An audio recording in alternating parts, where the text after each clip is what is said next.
आज की कहानी एक ऐसे युवक आर्यन की है जो रेगिस्तान में खो तो जाता है, लेकिन एक ऐसी जगह पर पहुंच जाता है जहां 3 लड़कियां रेगिस्तान में रह रही होती है। तो चलिए कहानी को शुरू करते हैं। रेगिस्तान की धूप इतनी तेज थी कि रेत जैसे आग में जल रही हो। दूर तक बस सुनसान रेत और टीलों की लहरें थी। सूरज भी धीरे धीरे ढल रहा था और हवा में हल्की धूल उड़ रही थी। अकेला युवक आर्यन अपने ऊंट के साथ थकान और प्यास से बेहाल चलता जा रहा था। उसने नक्शा देखा, लेकिन रेत के बीच वो बिल्कुल खो चुका था। हर कदम पर पैरों के निशान ढकते जा रहे थे और लग रहा था कि रेत उसे खुद निगल रही हो। अचानक उसे कुछ हिलती हुई परछाइयां दिखी। वो पास गया और देखा कि एक छोटा झोपड़ा है, पास में ऊंट बंधे हैं और कुछ भेड़ें चल रही है। झोपड़े के पास नहर जैसी छोटी धारा बह रही थी और 3 लड़कियां पानी भर रही थी। उनका चेहरा धूप में चमक रहा था और उनकी मुस्कान में रेगिस्तान की सादगी झलक रही थी। आर्यन प्यास और थकान से बेहाल झोपड़े तक पहुंच गया। वह लड़कियां की ओर हाथ बढ़ाकर बोला, थोड़ा सा पानी, बस थोड़ा सा। एक लड़की मीरा दौड़कर आई और बोली, तुम ठंडे पानी की कमी से परेशान हो, अंदर आओ। झोपड़े के भीतर मिट्टी और चंदन की हल्की महक थी। आर्यन ने देखा कि वहाँ लैला और जोया भी थी और वह उसे एक बार देखकर मुस्कुराई।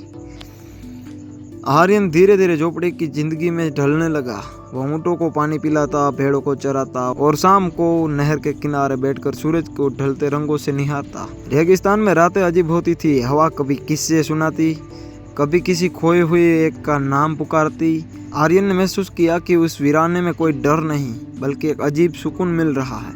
मेरा अक्सर उससे कहती, रेगिस्तान इंसान को सिखाता है, जो रेत को पकड़ने की कोशिश करता है वो खो जाता है, लेकिन जो साथ बहता है वही समझ पाता है। आर्यन हर शब्द को ध्यान से सुन रहा था, पर मुस्कुराने के अलावा उसके पास कोई जवाब नहीं था। धीरे धीरे दोनों के बीच एक अनकहा रिश्ता पनपने लगता है। एक दिन जब सूरज बहुत तेज था, आर्यन ने देखा कि झोपड़ी के पास एक ऊँट घायल हो गया है। वह तुरंत दौड़ा और उसे संभालने लगा। मीरा भी उसकी मदद करने आई। दोनों ने मिलकर ऊँट को सुरक्षित किया। उस दौरान आर्यन ने महसूस किया कि वह सिर्फ साथ नहीं रहना चाहता, बल्कि उसकी जिंदगी अब इन लोगों से जुड़ी है। जैसे जैसे दिन बीते, रेगिस्तान के तूफान आते, सूरज की आग भड़कती और रेत की लहरें बदलती रहती। आर्यन ने लड़कियां हर मुश्किल को मिलकर पार करते। वह महसूस करने लगा कि प्यार केवल साथ रहने में नहीं, बल्कि संघर्ष और भरोसे में भी होता है। एक रात जब तारों से भरी हवा में ठंडक थी, आर्यन और मीरा नहर के किनारे बैठे थे। हवा के साथ उनके चेहरे पर रेत की हल्की छाप थी और दोनों बस खामोश बैठे थे, एक दूसरे की मौजूदगी को महसूस कर रहे थे। आर्यन ने धीरे से कहा, शायद मैं कभी इतनी आज़ादी और शांति महसूस नहीं कर पाया। मीरा मुस्कुराई और बोली, यह जगह हमें सिर्फ शांति नहीं, बल्कि अपने असली आप से भी मिलाती है। तूफान भी आया, रेत की लहरें झोपड़ी को घेरने लगी।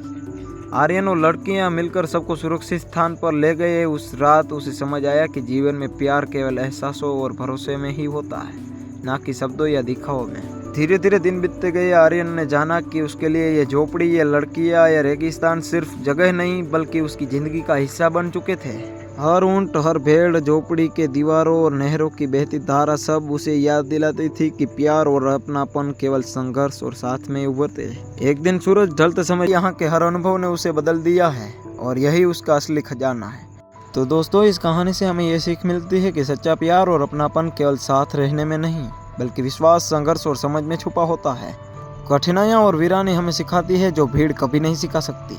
इस कहानी में आपको मज़ा आया हो तो इस चैनल को अभी लाइक, शेयर एंड सब्सक्राइब कर दीजिए। मिलते हैं किसी नई कहानी के साथ, तब तक के लिए देखते रहिए HV की कहानियाँ।